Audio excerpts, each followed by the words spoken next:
Olá, meu povo. Estamos aqui para revisar o nosso conteúdo da prova de História, falar a respeito do famoso nazismo na Alemanha, como que esse sistema de governo chegou ao poder, como que a figura de Adolf Hitler se tornou o famoso Adolf Hitler e quais eram os fundamentos e quais foram as consequências desse nazismo na Alemanha. É isso que a gente vai tentar revisar aqui nesse conteúdo.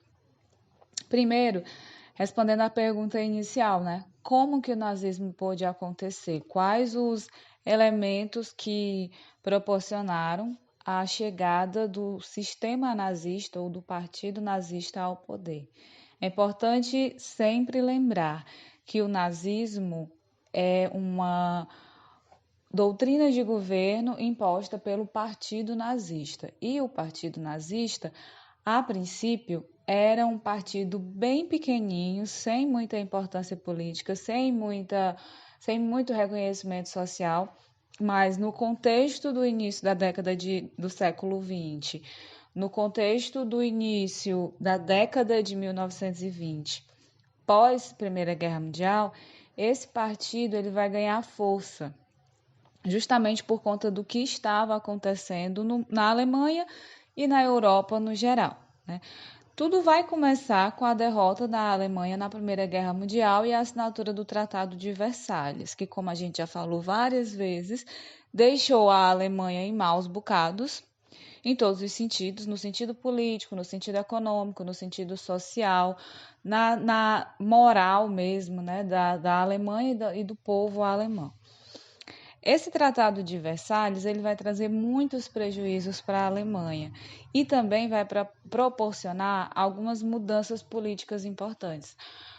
Não só o Tratado de Versalhes, mas todo o contexto da época, como, por exemplo, a mudança de império. A Alemanha deixa de ser um império e vai passar a ser uma república, ou seja, o sistema do império caiu. Nessa república vão surgir, então, os partidos políticos. Esses partidos políticos vão passar a ter a atuação de fato dentro do cenário político alemão. Nessa mesma época, nesse mesmo contexto, a população alemã passava por sérios problemas, tanto sociais quanto econômicos, e aqui era a população em geral, desde a elite até os operários, os trabalhadores pobres, todos passavam de alguma forma por esses problemas econômicos, sociais e todos de alguma maneira queriam soluções para esses problemas. E quem sempre vai ter a obrigação de dar essa solução, de propor essa solução, são os políticos, são os governantes.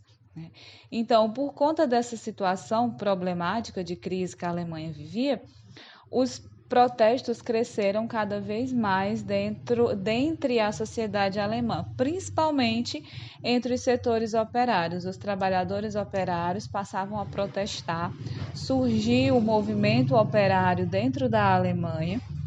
Esse movimento operário vai organizar greves lideradas pelo Partido Comunista Alemão, que vai se formar e se fortalecer nessa época também.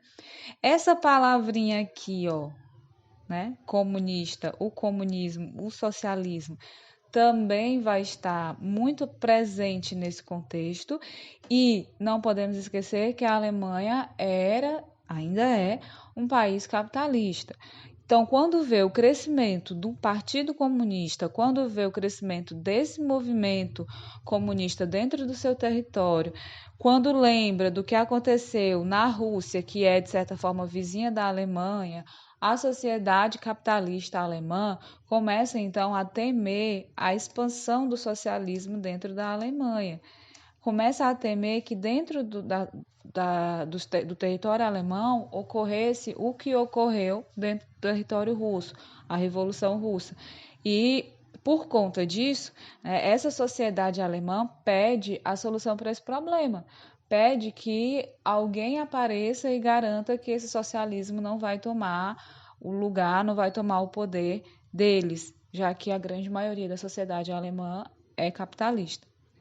Junta-se a tudo isso, nesse caldeirão aí de problemas sociais, o sentimento nacionalista que sempre foi muito forte, sempre foi muito presente entre os alemães.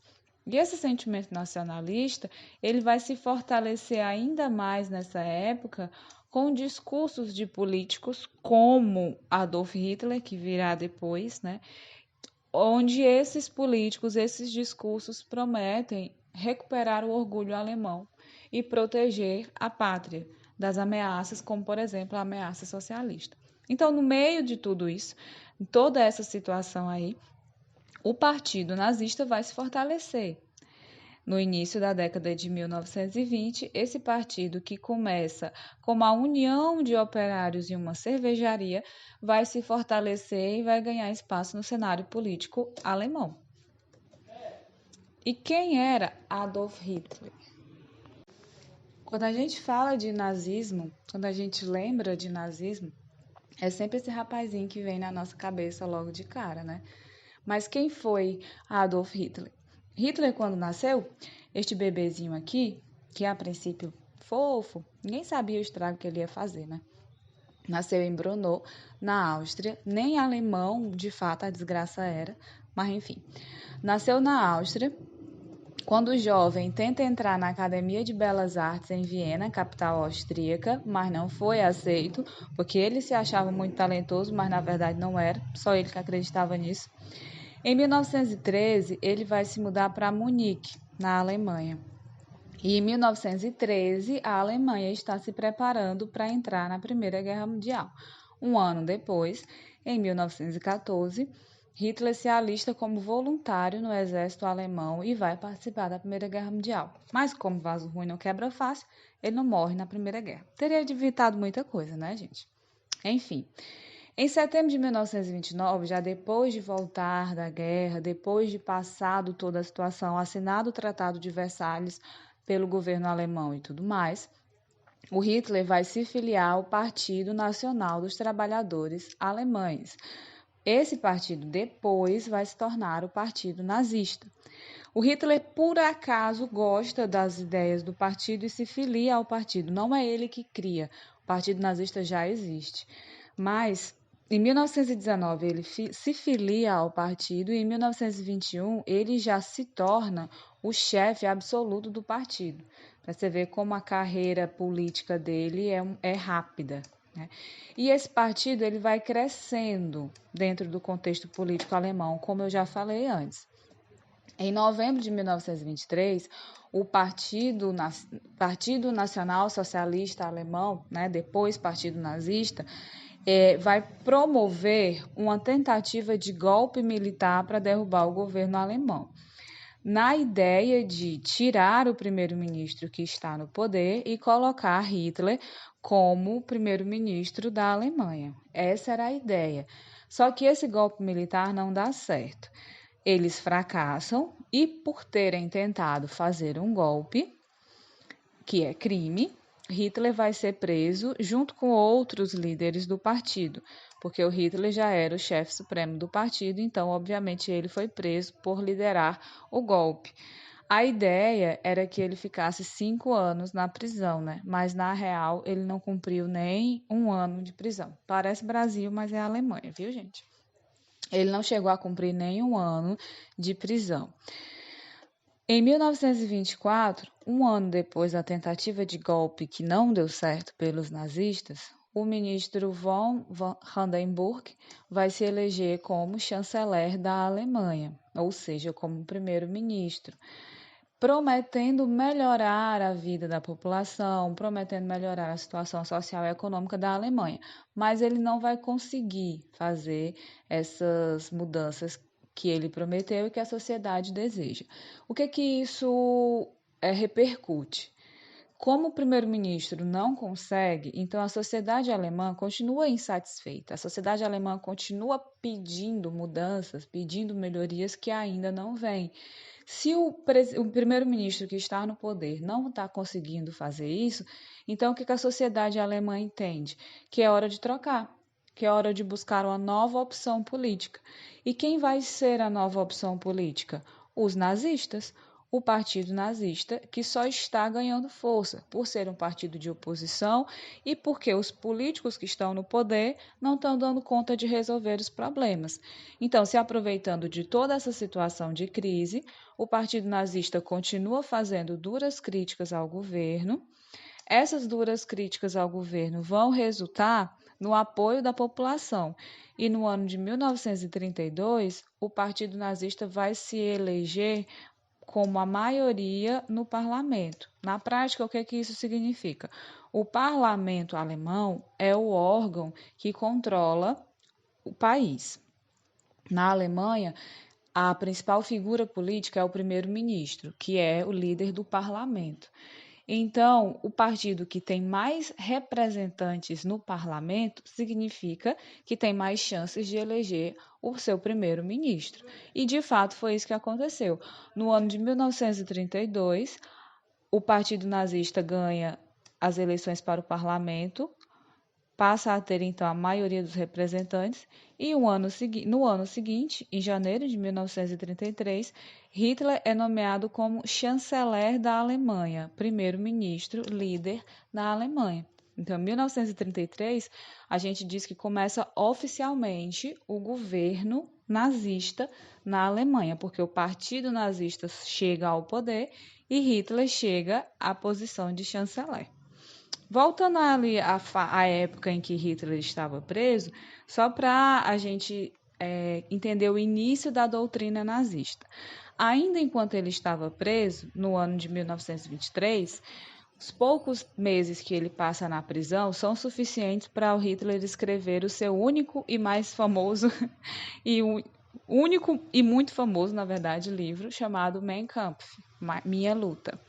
Nesse livro, o Hitler lança as bases da ideologia nazista.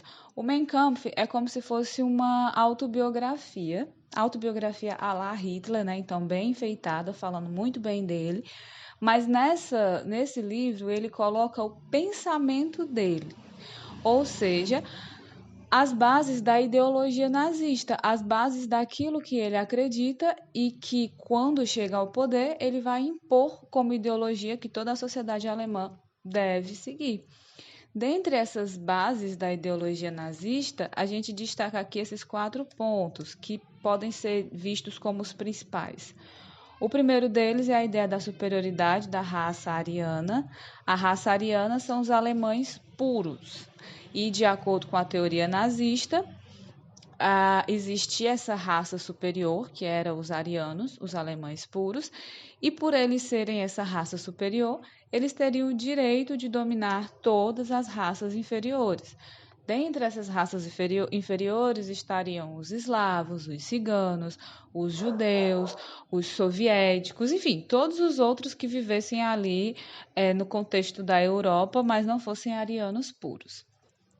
Outro ponto muito importante da ideologia nazista é o antissemitismo, ou seja, o ódio aos judeus, os semitas. Os judeus são os semitas. E o antissemitismo é o sentimento de anti-judeus, né? Ódio aos judeus. De acordo com a ideologia nazista, os judeus eles fazem parte de uma raça inferior. Alemães são raça superior, judeus são raça inferior. E essa raça inferior poderia corromper e destruir a pureza alemã. Portanto, não poderiam se misturar e deveriam ser eliminados. Daí a ideia do Holocausto, da perseguição, prisão e morte de milhares e milhares de judeus, por conta desse pensamento aí de que não se pode misturar, porque os judeus são inferiores, são sujos, são impuros e iriam sujar a pureza alemã. Uma ideia altamente preconceituosa e xenofóbica, obviamente, mas que agradou muito a uma parte da sociedade alemã, que de certa forma via os judeus como uma ameaça. Não uma ameaça a essa tal pureza, mas até uma ameaça econômica, uma ameaça ao crescimento econômico e à ideia de nacionalismo alemão. Então, a gente fala das loucuras da cabeça do Hitler, mas sozinho ele não faria tudo isso. Ele teve o apoio da sociedade alemã que, de certa forma, lá dentro, até lá no seu inconsciente, digamos assim, já pensava um pouco como ele, ou gostou, né, ou aprovou as ideias que foram apresentadas por ele e pela ideologia nazista. Outro ponto dessa outro pilar da ideologia nazista é a ideia do total fortalecimento do Estado, ou seja, todos os indivíduos devem ser totalmente submissos ao Estado, isso quer dizer que ao governo, e a figura do seu líder, que na Alemanha era o Führer. Führer quer dizer líder, e era o título que foi dado ao Hitler, por ele mesmo, obviamente. Né? Então, por conta dessa ideia de total fortalecimento do Estado, os cidadãos alemães deveriam total obediência ao governo e à figura do Hitler, do Führer, que era o líder do governo. Por último, a ideia do expansionismo. Por serem essa raça superior, os alemães, então, teriam direito de conquistar o seu espaço vital. Esse espaço vital, na cabeça do Hitler e na ideia nazista, da doutrina nazista, correspondia a toda a região ali da Europa. Esse espaço vital pertencia aos alemães desde há muito tempo atrás, desde os outros antigos impérios germânicos. E por conta dessa herança dos impérios germânicos, os alemães do século XX, os alemães da época de Adolf Hitler e companhia, teriam direito de conquistar esse espaço vital. Isso quer dizer invadir os outros territórios dos outros países e pegar para si. Esse expansionismo, essa ideia do espaço vital e essas ações de invasão é o que vão gerar, de certa forma, a Segunda Guerra Mundial, a partir desse pensamento aí de que a Alemanha deve invadir os demais territórios. Obviamente, os territórios vão resistir e a partir daí vai começar o conflito conhecido como Segunda Guerra Mundial. Mas seguindo ainda aqui nas ideias nazistas, né? Além desses 4 pilares aí que dão base à doutrina nazista, quando chega ao poder, o Hitler vai usar de mecanismos para colocar essa doutrina no dia a dia da sociedade. E um dos mecanismos, uma das ferramentas é, obviamente, a educação. A educação foi intensamente usada pelos nazistas para impor a sua doutrina e o seu pensamento para a sociedade. Como, por exemplo, nesse pensamento aqui que Hitler fala: o povo alemão hoje destruído, morrendo, entregue, sem defesa, aos pontapés do resto do mundo, tem absoluta necessidade da força que a confiança em si proporciona. Todo sistema educacional deve ter como objetivo proporcionar às crianças de nosso povo a certeza de que são absolutamente superiores aos outros povos. Essa era a base do pensamento educacional nazista. Ensinar às crianças, ensinar aos jovens a ideia de superioridade e, consequentemente, o preconceito, a xenofobia, o desprezo aos outros povos, o ódio aos judeus e tudo mais. E isso, de fato, foi muito, muito colocado. Por exemplo, existiam os grupos de jovens chamados Juventude Hitlerista. Essa juventude hitlerista, ela recrutava jovens, homens e mulheres, para educá-los na base da ideologia nazista.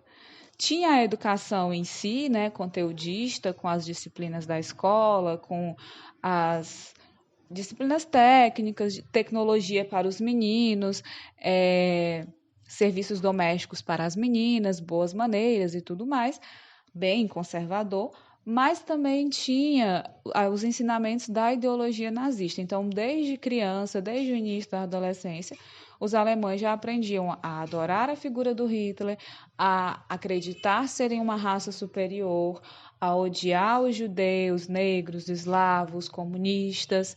Era uma coisa assim, naturalmente colocada no dia a dia dos jovens e das crianças, para que essa sociedade crescesse com esse pensamento. Outra forma muito eficiente de convencer a população e de repassar os ideais nazistas era através da propaganda, a famosa propaganda de massa. E os nazistas utilizaram muito dessa propaganda, investiram muito. Qual é a ideia da propaganda? Colocar ali no dia a dia da sociedade os ideais nazistas, mas de uma maneira tão natural que você vai vendo e vai acreditando. Aos poucos você vai reproduzindo aquilo ali já internamente, já de uma forma tão natural que não existe nenhum tipo de questionamento. Por exemplo, esse cartaz aqui fala Hitler, nossa última esperança. Basicamente é uma adoração à figura do Hitler. E aí você observa que aqui são alemães com uma cara assim bem de triste mesmo, estão bem na bad. E vem o Hitler como o salvador da pátria, a última esperança da sociedade alemã. Já esse outro aqui já é mais voltado para a juventude, né? A juventude hitlerista, a juventude alemã serve ao Führer e coloca-se, obviamente, um jovem, que é o ideal do jovem nazista da época, perfeitinho, loirinho, bonitinho, alemão puro, ariano, e ele serve ao Führer. Todos os outros jovens iam querer se espelhar nesse rapazinho aqui. E, obviamente, não podia faltar a violência contra os seus adversários, especialmente o ódio aos judeus. Esse cartaz aqui, por exemplo, traz um judeu, olha aqui a estrelinha de Davi, né? Traz um judeu representado como o cogumelo venenoso, o veneno que pode destruir a sociedade alemã caso não seja combatido. Essas propagandas elas foram muito eficientes na ideia de convencer a massa, de convencer a população que a ideologia nazista era certa e que deveria ser seguida. E por falar em propaganda, esse era o cara da propaganda nazista, Joseph Goebbels. Ele era o líder do ministério, o chefe do Ministério da Propaganda, um dos grandes idealizadores do nazismo. Então, muito das ideias nazistas que nós temos saíram desta brilhante e malvada cabeça aqui de Joseph Goebbels. Um dos lemas do Goebbels e do Hitler era essa famosa frase: uma mentira dita 100 vezes torna-se verdade. Muito presente, inclusive, na sociedade brasileira atual, né? Nos ideais políticos de alguns grupos brasileiros atualmente, infelizmente.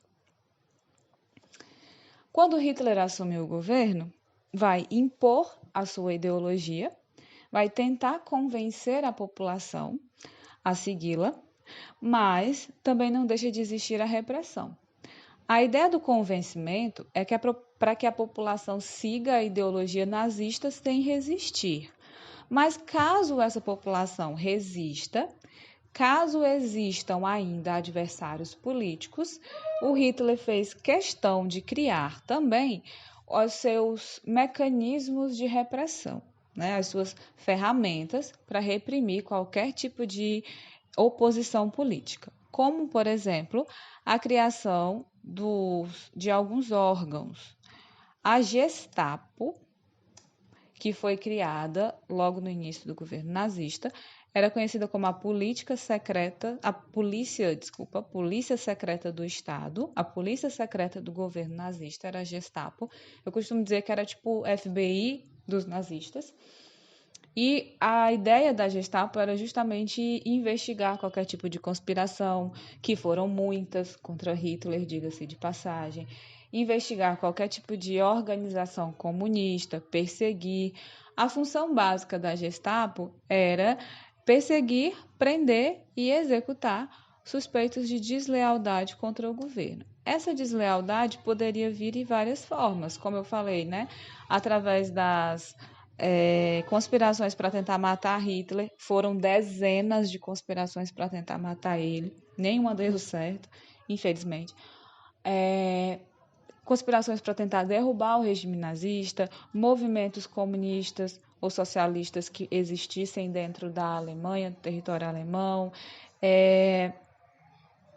união de judeus ou pessoas que estão protegendo os judeus, enfim. Tudo isso poderia ser função da Gestapo, porque de alguma forma poderia ser considerado deslealdade contra o governo. Então, caberia a esse órgão, a polícia secreta do Estado nazista, persegui-los, prender e executá-los.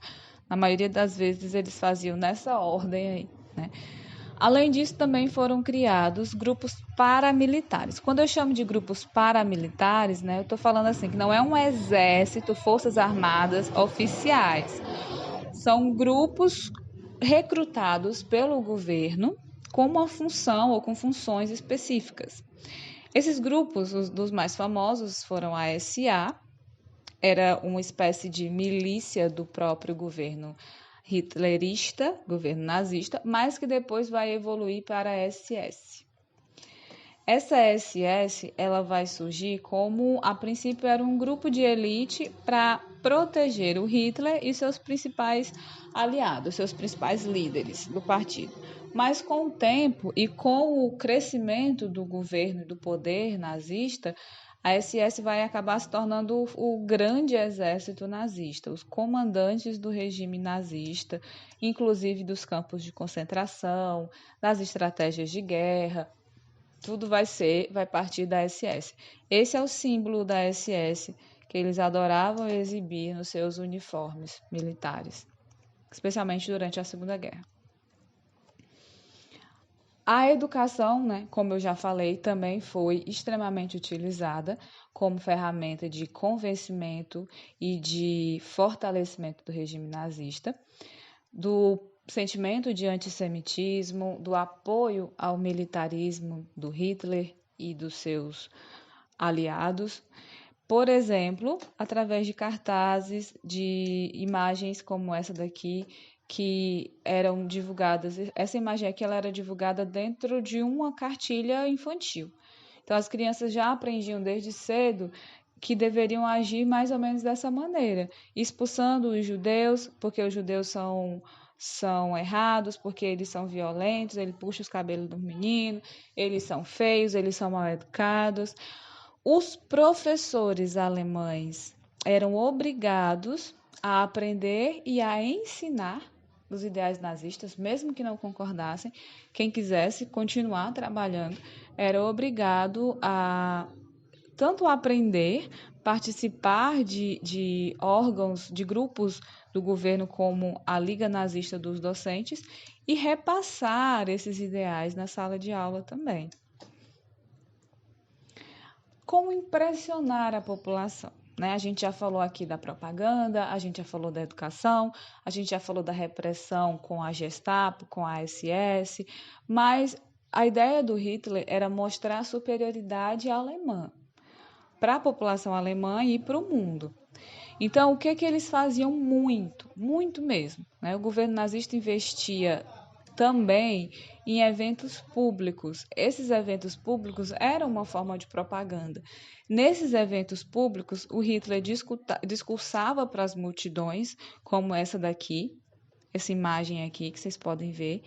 O Hitler está discursando para milhares de pessoas em uma fila perfeita, como vocês nunca conseguiram fazer na escola, ou através de eventos, como, por exemplo, as Olimpíadas de 1936, que ocorreram na Alemanha, foram realizadas na Alemanha, com a ideia de mostrar para o mundo que, primeiro, a Alemanha já tinha se recuperado de qualquer estrago da Primeira Guerra e do Tratado de Versalhes, e segundo, com a ideia de mostrar que os atletas alemães eram melhores do que todos os outros, porque, afinal de contas, a raça alemã pura é superior, né? Então, a ideia do Hitler era que os alemães deveriam ganhar a maioria dos jogos, a maioria das disputas. Ele só não combinou isso aí com os atletas americanos, especialmente com esse rapaz aqui, o Jesse Owens, que a gente já falou sobre ele na aula online, né? Quem não viu, perdeu. Procura aí no Google que vocês vão descobrir a história. E a economia alemã?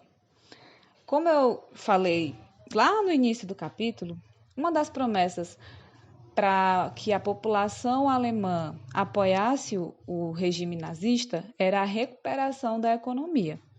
Hitler cumpriu isso aí? De certa forma, sim. Quando o partido nazista está disputando as eleições, tentando chegar ao poder, a promessa, especialmente para a burguesia, é de recuperar a economia alemã, tornar a Alemanha grande de novo. Para os operários, é de trazer empregos. Para a elite, é de recuperar a economia e não permitir de jeito nenhum o crescimento do socialismo. Então, quando chega ao poder, quando assume o governo, o Hitler e o governo nazista vão de fato tentar recuperar essa economia, vão de fato tentar fazer a Alemanha grande de novo. E conseguem. Ninguém perguntou a ele como que ele ia fazer, ninguém perguntou a ele, né, as letrinhas miúdas do contrato. Mas, em 1939, se a gente for ver só os gráficos e só os números da economia, em 1939, 20 anos depois da assinatura do Tratado de Versalhes e uns meses antes da deflagração da Segunda Guerra Mundial, a economia alemã já tinha se recuperado das derrotas da Primeira Guerra Mundial, a economia alemã já era grande novamente, a Alemanha já estava reestruturada novamente. Né? Se a gente for pensar apenas em números, apenas no contexto econômico, nos resultados da economia, de fato ele cumpriu a sua promessa inicial. Ele não disse como, né? Com relação à política externa, ou seja, com relação à diplomacia, ao relacionamento com outros países, a ideia do nazismo era a seguinte: os alemães têm direito a espaço vital. Se tem direito a espaço vital, bora invadir, né? O Tratado de Versalhes dizia que a Alemanha não podia ter exércitos, que a Alemanha não podia ter armas, que a Alemanha não podia invadir ninguém. Mas não foi o Hitler que assinou o tratado, então ele não estava nem aí para ele. Azar de quem assinou. Ele não foi, ele não se comprometeu. Depois que chegou ao poder, reestruturou a Alemanha. A partir de 1938, o Hitler vai começar então a ideia de expansão nazista pela Europa, porque afinal de contas, de acordo com a cabeça dele, com o pensamento nazista, a Europa inteira deveria ser da Alemanha. Então, com base nessa ideia aí da teoria do espaço vital, o Hitler vai começar as invasões em territórios que pertencem a outros países. A primeira investida foi logo na Áustria, a casa dele, voltou para casa. Logo na Áustria, a Áustria não resistiu e foi anexada à Alemanha. Não resistiu, nem teve guerra. A partir daí, a partir de 1938, vão começar outras invasões. Vai vir a Tchecoslováquia, vai vir a Polônia, e isso vai resultar no grande e famoso conflito da Segunda Guerra Mundial, a partir do momento que essas invasões aí vão desagradar os outros países. E a gente vai falar sobre isso no próximo capítulo. Para encerrar, né, a gente vai falar das consequências para os outros países. A Alemanha nazista estava crescendo muito. A Itália fascista também estava ficando muito famosa, muito influente.